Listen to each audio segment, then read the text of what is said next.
خداوند یسوع مسیح کے نام میں آپ کی خدمت میں سلام۔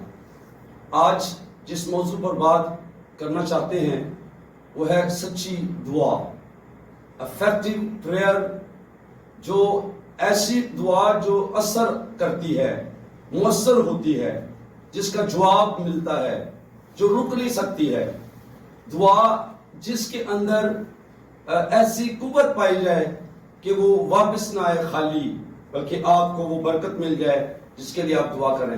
تو اس دعا میں کیا عناصر ہونے چاہیے، کون کون سی چیزیں، باتیں خاص اس دعا کے اندر ہونی چاہیے تاکہ آپ کی دعا ایک سچی دعا ہو یا افیکٹو پریئر ہو جائے۔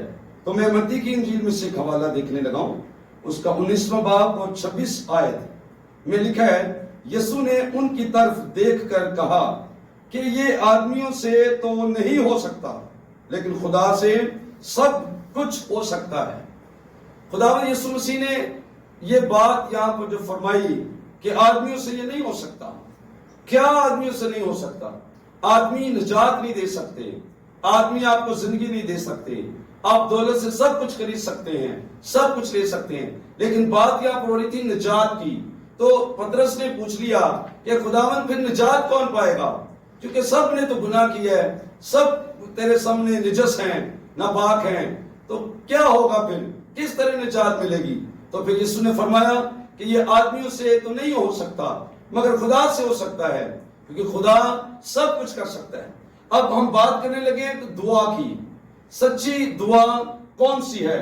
وہ دعا جس کے اندر آپ احساس رکھتے ہوں کہ خدا قادر مطلق ہے۔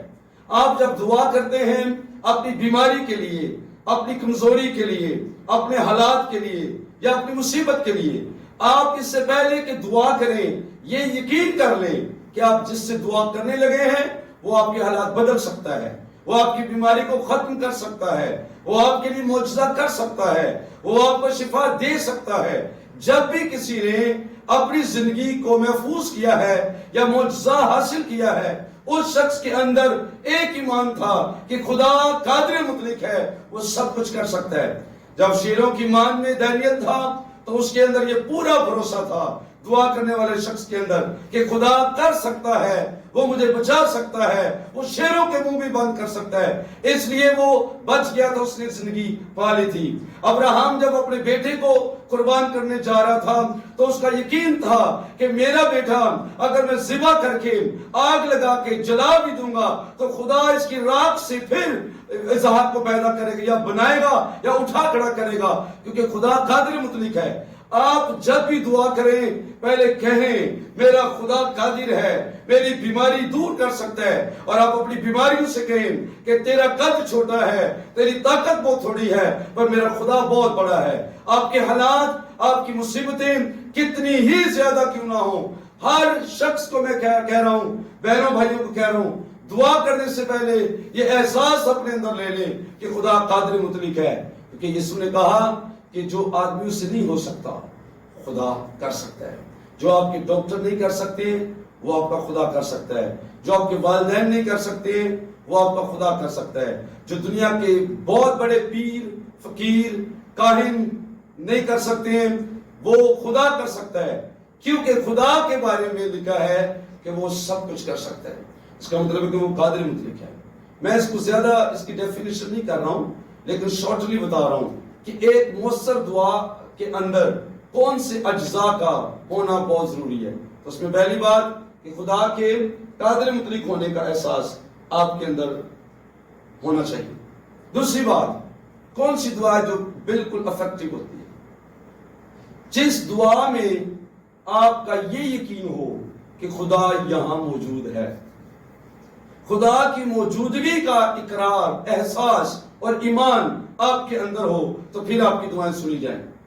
عبرانیوں 11واں باب 6 آیت میں لکھا ہے کہ خدا کو پسند آنا ناممکن ہے بغیر ایمان کے۔ خدا کو پسند آنا ناممکن ہے کیونکہ خدا کے پاس آنے والے کو ایمان لانا چاہیے، یقین کر لینا چاہیے کہ وہ موجود ہے اور اپنے طالبوں کو بدلا دیتا ہے۔ اس کا مطلب یہ ہے کہ جب آپ دعا کریں تو آپ کی دعا اتنی زیادہ طاقتور ہونی چاہیے کہ آپ کا احساس یہ ہو کہ خدا یہاں موجود ہے. اب بھی خدا آپ کو دیکھ رہا ہے اور وہ یہاں موجود ہے، کیونکہ خدا ہر جگہ موجود ہے. خدا کی موجودگی کا احساس آپ کے اندر ہو تو پھر آپ کی دعا سنی جائے. کبھی کبھی ہم دعا کرتے ہیں، ہم کہتے ہیں آسمان پر ہماری دعا پہنچے. آسمان پر دعائیں چلتی ہیں اور بات درست ہے، لیکن ایک شخص کا ایمان یہ ہو کہ خدا یہاں موجود ہے اور میری دعا کو سن رہا ہے، تو یہ آپ کی مؤثر دعا ہے، آپ کی دعا ضرور سنی جائے.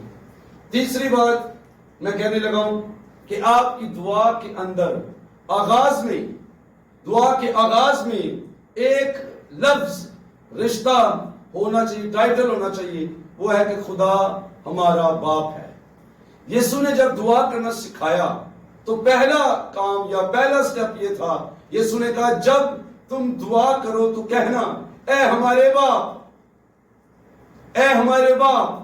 خدا سے دعا کرنے کے لیے آپ کے اندر ایک احساس ہونا چاہیے کہ خدا آپ کا باپ ہے. خدا سے اس طرح نہ مانگے کہ وہ آپ کا پروردگار ہے، وہ آپ کا رازق ہے، وہ آپ کا رب ہے، وہ آپ کا خدا ہے، وہ آپ کا مالک ہے. یہ ساری باتیں بھی درست ہیں، بے شک یہ ساری باتیں سچی ہیں. خدا ہے ہمارا رب، پروردگار بھی، مالک بھی ہے، خداوند بھی ہے. لیکن جب آپ دعا کریں تو اس احساس سے اس کے سامنے آئیں کہ وہ آپ کا باپ ہے، خدا آپ کا باپ ہے. اس لیے یسوع نے کہا تھا کہ جب تم دعا کرو تو اس طرح سے کہنا. یہ جدید منطق ہے. آج کے زمانے میں کوئی بگڑے ہوئے لوگ جو خدا کو باپ تو کہتے ہیں اور وہ سمجھتے ہیں خدا ہمارا باپ ہے اس لیے وہ ہمیں کبھی نقصان نہیں پہنچائے گا. میں اپنی من مانی کی زندگی گزاروں یا کھاؤں یا پیوں، گناہ کروں، بدی کروں، ناپاک زندگی گزاروں، کیونکہ خدا ہمارا باپ ہے، وہ ہمیں معاف کر دے گا. تو یاد رکھیے ہرگز نہیں. خدا ایسے لوگوں کا باپ نہیں ہے جو ناپاکی کی زندگی گزارتے ہیں. ان کا باپ کوئی اور ہے، کیونکہ یسوع مسیح نے یوحنا 8ویں باب کی 44ویں آیت میں کہا تھا تم اپنے باپ ابلیس سے ہو اور اپنے باپ کی خواہشوں کو پورا کرنا چاہتے ہو. جو نیک خواہشیں رکھتا ہے وہ خدا کا بیٹا ہے، جو پاک خواہشیں رکھتا ہے وہ خدا کا بیٹا ہے. لیکن اگر کسی کی خواہشیں بری ہیں اور وہ بری خواہشیں مانگ رہا ہے یا بری چیزیں مانگتا ہے خدا سے، تو خدا ہرگز آپ کو نہیں دے گا اور وہ نہ ہی آپ کا باپ ہوگا. اس لیے یاد رکھیں کہ اس بڑے فضل کو کہ ہم خدا کو اپنا باپ کہتے ہیں اور اس کے نام اس سے دعائیں بھی کرتے ہیں، اس بڑے فضل کو غلط استعمال نہ کیجئے کہ آپ گناہ کی زندگی گزاریں اور یہ سوچیں کہ آپ کو خدا کچھ نہیں کرے گا. یاد رکھیں ایسا کرنے والے لوگ جہنم میں جائیں گے اور پھر وہ ہمیشہ کی آگ میں جل جائیں گے اور وہ سمجھ رہے وہ غلط فہمی میں ہوں گے خدا ہمارا باپ ہے. اگر آپ کا باپ خدا ہے تو آپ اس جیسے کام کریں گے، کیونکہ یسوع نے کہا کہ تم معاف کرو، اپنے ستانے والوں کے لیے دعا کرو، کیونکہ تمہارا باپ نیک اور بدو دونوں پر سورج چمکاتا ہے. مطلب یہ ہے کہ جو کچھ باپ کے اندر ہے وہ آپ کے اندر ہوگا.